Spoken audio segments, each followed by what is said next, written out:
Prakriti. So my name is Shivani. I'm a college student. So again we all are here to have a talk on Vibhishana Gita, जहाँ पर श्री राम कहते हैं कि जो real everlasting victory है is neither won by the chariot of sport nor by the chariot of war, but it can be won by the chariot of dharma or righteousness. So this is the chariot that we need to win the battle of life. So in order to move the chariot forward, we need reins. So rein of equanimity, which keeps the four horses under perfect control. So as you say, see, ki Prakriti have already talked about the compassion. So I'll be talking about equanimity, and it is a rein जो कि बनी होती है rope of forgiveness, compassion and equanimity. So before going further, I would like to start with a shlok which is from Bhagavad Gita chapter 2 verse 48, which says Yogastha kuru karmani sangam tyakva dhananjaya siddha siddho samo bhutva samatvam yoga uchyate. तो यहाँ प्रभु कृष्ण अर्जुन को कहते हैं कि O Arjuna, steadfast in yoga, giving up all attachment, unmindful of success or failure, do your work. Such equanimity of mind called yoga. And here yoga is refers to the equanimity of mind in success and failure, both the situation. But what does it mean and how it is applicable in our life, and what are the ways through one can attain the mind of balance of mind in favorable and unfavorable conditions. So हमारे साथ generally होता है, हम अपनी daily life में देख सकते हैं कि we experience anger, frustration, sorrow. तो जब कुछ अच्छा होता है तो हम बहुत खुश हो जाते हैं और आगे पीछे का सब भूल जाते हैं और चाहते हैं कि वो जो पल है, वो जो मूवमेंट है, वो वहीं पर रह जाए और अच्छा ही हो सब. और जैसे ही कुछ खराब होता है या हमारे अकॉर्डिंग नहीं होता है, हम बहुत पैनिक कर जाते हैं और अपसेट हो जाते हैं, जो कि मेरे केस में बहुत ज्यादा होता है. तो I am trying to attain नहीं पूरा कंप्लीटली नहीं, बट ट्राइंग. सो ऐसी सिचुएशन आती है तो हमें ये बहुत ज्यादा इफेक्ट करती है, and even we don't know कि how to deal with such situations. तो अगर ऐसा कुछ हो गया तो हम जनरली क्या करते हैं, we try to stay from that situation और ब्लेम करना स्टार्ट कर देते हैं दूसरों को, और इवन हम भगवान को भी नहीं छोड़ते. हम कहते हैं कि ऐसी सिचुएशन क्यों थी हमें, और जनरली हम कहते हैं कि हम ही क्यों. तो हम कब तक एक विक्टिम बनते रहेंगे हेल्पलेसनेस के और फ्रस्ट्रेशन के. Is there any part to liberate from such a present? So yes, there is a part to liberate yourself, is to learn and practice the art of equanimity, balance of mind. So it is an attitude wherein one's mind is always in a peace and calmness even in difficult situations. So Shri Krishna ने भी इस state of mind के बारे में काफी कुछ discuss मतलब mention किया भगवद गीता में while explaining to Arjuna in a battlefield. So इधर ये जो स्टेटमेंट है, ये जो इक्वानिमिटी है, इसको और अच्छे से समझने के लिए मैं एग्जाम्पल के थ्रू आपको समझाना चाहूंगी कि हम प्रभु श्री राम के एग्जाम्पल में देख सकते हैं कि हाउ कंपोज ही वॉज. जब उन्हें बोला गया कि आपको वनवास जाना है, तो क्या होता है, एक दिन पहले उन्हें बोला जाता है कि वो राजा बनेंगे अयोध्या के, उनका राज्य तिलक होगा. But very next day he was told to go to forest, और वो भी 14 वर्ष का वनवास. सो अगर हम होते, हम क्या करते हैं, हम क्यों जाएंगे, हमें क्या करना, हम मतलब आर्ग्यूमेंट शुरू हो जाता, पैनिक हो जाता. बट प्रभु श्री राम ने ऐसा कुछ नहीं किया. वो बहुत ही जेंटल स्माइल के साथ उन्होंने उस चीज को सुना and he accepted his father order और दे वेंट. तो दूसरा एग्जांपल हम प्रहलाद का देखते हैं, जो कि एक प्रिंस होते हैं, and he was a devotee of Lord Vishnu, and his father Hiranyakashipu एक एविल किंग होता है. तो उन्हें बिल्कुल पसंद नहीं होता कि लॉर्ड विष्णु की उनका बेटा भक्ति करता है. और प्रहलाद तो वो तो बहुत बड़े डिवोटी थी, वो विष्णु करते रहते थे और बिना डरे वो अपना डिवोटेड थे फुल्ली. बट उनके पिता को ये सब पसंद नहीं था. Even he tried to kill his son many times, but जो प्रहलाद थे, he remained calm and composed throughout the situation, and क्योंकि उन्हें पता था कि Lord Vishnu will protect him. And last में ऐसे ही होता है, हम देख सकते हैं कि जो प्रहलाद है वो किंग बन जाते हैं और उनके जो फादर हैं हिरण्यकशिपु, उनका वध हो जाता है. तो इन दोनों ही सिचुएशन में हम देख सकते हैं कि सिचुएशन दोनों की टफ थी। अगर कुछ और वो रिएक्ट करना चाहते वो कर सकते थे, लड़ सकते थे, आर्ग्यूमेंट कर सकते थे, बट उनका जो माइंड था वो काम था। दोनों ही सिचुएशन में बिना माइंड खोए हुए इक्वानिमिटी के साथ उन्होंने उस सिचुएशन को डील किया। और क्या कहते हैं, बिकॉज उन्हें विश्वास था कि लॉर्ड विल प्रोटेक्ट हिम, और टाइम जो है वो कांस्टेंट नहीं होता। तो उनको एक एक्सेप्टेंस था कि जो टाइम है वो चेंज होगा। आज 14 वर्ष का वनवास है, फिर बाद में वापस आएंगे, मतलब they think for a positive cause. तो इसीलिए उन्हें पता था, तो उस टाइम उनका माइंड काम था, कंपोज था, तो दे वेंट, और उनको पूरा विश्वास था भगवान पे। तो whatever they get from lord they accepted it as a prasad और अ गिफ्ट ऑफ भगवान श्री कृष्ण और श्री रामा।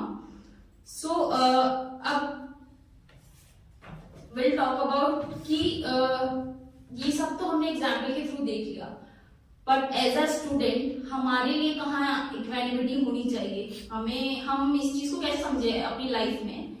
तो मैं अपना एक एग्जाम्पल बताती हूँ, पर्सनल एग्जाम्पल है। तो एग्जाम था मेरा, तो आई वेंट कॉलेज। तो एग्जाम पेपर जब मिलता है ना, तो सबसे पहले एक्साइटमेंट होती है कि क्वेश्चन है कि नहीं जो हमने पढ़ा है। तो हम सबसे पहले वही खोजते हैं कि क्वेश्चन जो पढ़ा है वो है कि नहीं है। तो आई वॉज लाइक ठीक है, और मेरे को सब मतलब जो क्वेश्चन मैंने प्रिपेयर किया था वो आए हुए थे। तो आई वॉज वेरी हैप्पी कि मैं कर लूंगी। तो अब मैंने जब लिखना स्टार्ट किया तो मैंने एक क्वेश्चन को ही पकड़ के आधा टाइम खत्म कर दिया। तो 4 क्वेश्चन करने होते हैं, तो एक क्वेश्चन में मैंने आधा टाइम खत्म कर दिया, अब बचे 3 क्वेश्चन। तो 3 क्वेश्चन करना है आधे टाइम में, तो इतना पॉसिबल नहीं है। कितना लिखूंगी, थोड़ा थोड़ा, मतलब उतना जितना मुझे सेटिस्फेक्शन दे सके उतना वो नहीं था। तो ये सिचुएशन में मेरा क्या था, माइंड बैलेंस नहीं था। अब मैं देख के वो मेरा ओवर एक्साइटमेंट हो गया। अगर मैं चाहती तो बैलेंस करके ठीक है, आते सारे तो उसको प्रॉपर करना है, उस टाइम इतना ओवर एक्साइटेड नहीं होना है। तो इधर मेरा माइंड डिस्ट्रैक्ट हो गया था, और खुशी के कारण जो प्रॉपर करना था कर सकती थी तो उसमें गड़बड़ हो गया, राइट। ऐसे कभी कभार हमारा डिफिकल्ट क्वेश्चन भी आ जाता है, तो हम डिफिकल्ट पहले ही देख के खत्म, आगे का तो देखते ही नहीं है। तो जब बाकी क्वेश्चन जो आते हैं हमें वो भी हम छोड़ के आ जाते हैं। तो इधर बीइंग अ स्टूडेंट हमें देखना है पहले कौन से क्वेश्चन हमें आते हैं, और अगर नहीं आता है तो जो आते हैं पहले उससे करना है, फिर उसके बाद जो लास्ट में ठीक है उसको जितना आता है उतना कर दो। इसके चक्कर में जो आता है वो तो मिस नहीं होगा ना। तो बेसिकली हमें अपने माइंड को उस समय बैलेंस करना है कि कैसे डील करना है बिना पैनिक करे। तो अगर हमें बैलेंस करना आएगा तो हम सिचुएशन को कामली हैंडल कर पाएंगे, जो कि पैनिक में सब खराब कर देता है। तो अब ठीक है, इक्वानिमिटी समझ लिया, बट कैसे आएगा ये, what are the ways. So I have 2-3 ways to deal with this situation. So first is acceptance कि कुछ भी जो है वो परमानेंट नहीं है। कि जब हमें पता होगा कि अब हम सबको पता है कि जो सबकी लाइफ है वो सबकी लाइफ में दुख भी आना है एक टाइम पे, और सुख भी आना है। तो ये बहुत इक्वली डिवाइडेड है। तो जब हमें पता होगा कि अगर सुख है तो दुख भी आएगा, तो अगर उस चीज के लिए भी हम प्रिपेयर होंगे तो वो बुरा नहीं है, क्योंकि हम उस कॉन्सेप्ट से अवेयर हैं। तो इसीलिए जब हमें पता होगा कि और टाइम कांस्टेंट नहीं होता है, एक बार गया तो दूसरी बार आएगा। तो अच्छा बुरा कैसा भी टाइम हो हमें उस सिचुएशन से डील करना है। और ये जो एक्सेप्टेंस है ये हमें एक ब्रॉडर पर्सपेक्टिव देता है और हमारी हेल्प करता है कि अगर फ्यूचर में कोई चैलेंज आ रहा है तो उसे कैसे डील करना है without panic creating. Second, the sense of gratitude. तो before that we will discuss about the devotion of God. So assuming everything is God and everyone has God. So जब हम भगवान पर पूरा विश्वास होता है तो जो भी भगवान हमें देते हैं वो भी अच्छा, जो नहीं दे रहे हैं वो भी अच्छा। तो जब पूरा विश्वास हमें भगवान पे, तो अगर कोई बुरा कुछ टफ टास्क आ रहा है तो हमें वो एज अ ब्लेसिंग उसे एक्सेप्ट करना चाहिए। क्योंकि अगर टास्क या प्रॉब्लम एक इसीलिए आती है ना ताकि हम उस सिचुएशन में कैसे डील करें, हमारी कैपेबिलिटीज निकल के आती हैं बाहर। तो अगर वो भी नहीं होगा तो हमें उस चीज की सक्सेस में मजा भी नहीं आएगा। तो इसीलिए भगवान जो भी हमें देते हैं we have to accept it as a blessing of Lord. तो इससे क्या होगा, it will fill our mind with calmness and positive vibes. और इसके साथ साथ क्या होगा, हमारे अंदर एक सेंस ऑफ ग्रेटिट्यूड आएगा। सेंस ऑफ ग्रेटिट्यूड, ये ग्रेटिट्यूड वर्ड अपने आप में एक बहुत पावरफुल वर्ड है। तो जब हम स्टार्ट कर देंगे, ठीक है, हमने भगवान पे पूरा विश्वास रखा, और फिर क्या होता है जब हमें जैसी भी सिचुएशन आ रही है हमारे पास, हम उस चीज के लिए एक्नॉलेज करने लग जाते हैं और भगवान को थैंक यू करने लग जाते हैं कि जैसा भी है I accepted as a blessing of yours. तो इससे क्या होगा, हमारा माइंड जो है एक पॉजिटिव वे की तरफ जाएगा rather than moving to negative. And other step is to dedicated action, keep idle. जैसे हम सबके आइडल्स होते हैं, किसी के पेरेंट्स आइडल होते हैं, किसी के लॉर्ड रामा होते हैं और किसी के कोई फेवरेट क्रिकेटर हो सकता है, MS धोनी हो सकता है। तो हम जब अपने आइडल्स रखते हैं तो हम जो अपना काम करते हैं वो डेडिकेटेड करके करते हैं।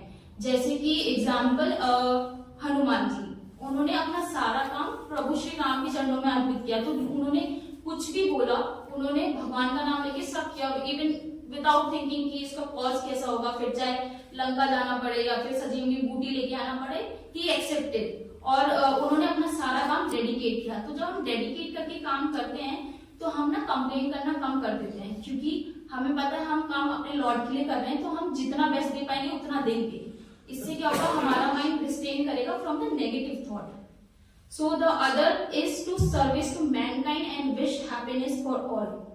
सेवा, हमें यहाँ पर सिखाया जाता है कि सेवा बहुत, जब हम सेवा करते हैं तो हमारे अंदर एक अलग ही खुशी होती है ना, एक अलग ही सेटिस्फेक्शन होता है। तो सेवा एक अनदर फैक्टर है to attain the equanimity. So these are the process, but ये शॉर्ट टर्म नहीं है, ये लॉन्ग टर्म प्रोसेस है जो कि मुझे भी सीखना है, प्रोसेस में है, ठीक है। तो अभी इसको प्रैक्टिस करना पड़ेगा with the patience and continuous. तो before ending my topic I would like to tell you a short story. तो यहाँ पर क्या होता है, ये महाभारत की स्टोरी है। तो जो भीष्म पितामह होते हैं महाभारत में, पता होगा भीष्म पितामह, वो बहुत ही पावरफुल होते हैं। तो वो प्रतिज्ञा लेते हैं कि वो पांडव को मार देंगे, वध कर देंगे उनका अगली सुबह। तो ये न्यूज कैसे कैसे द्रौपदी के पास आती है। तो द्रौपदी तो बहुत परेशान हो जाती है कि भीष्म पितामह ने प्रतिज्ञा लिया है और उनकी प्रतिज्ञा कभी खाली नहीं जाती, वो जो कहते हैं वो कर देता है। तो फिर वो जाती हैं कृष्णा जी के पास। तो कृष्णा जी को सारी सिचुएशन डिस्क्राइब करती हैं। फिर वो दोनों ही आते हैं अर्जुन के कक्ष में और वो क्या देखते हैं कि अर्जुन सो रहे होते हैं बिल्कुल आराम से। तो उनको उठाते हैं कृष्णा जी, तो उनको सारी सिचुएशन बताते हैं कि भीष्म पितामह ने प्रतिज्ञा ली है, तुम्हें मार देंगे।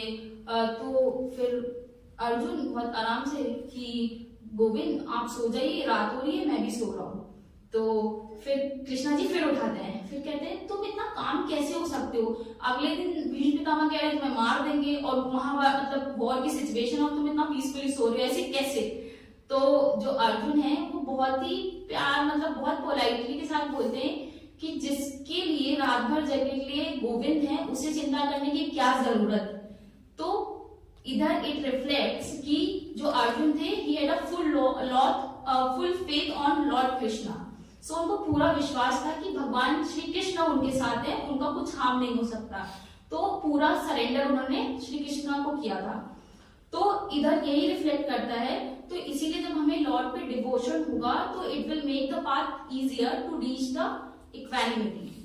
सो Gurudev also said devotion alone is the secret of driving the entire mind towards the supreme. So thank you. Now I would like to invite Abhishek, who is talking about the chariot Sarthi. Hari Om.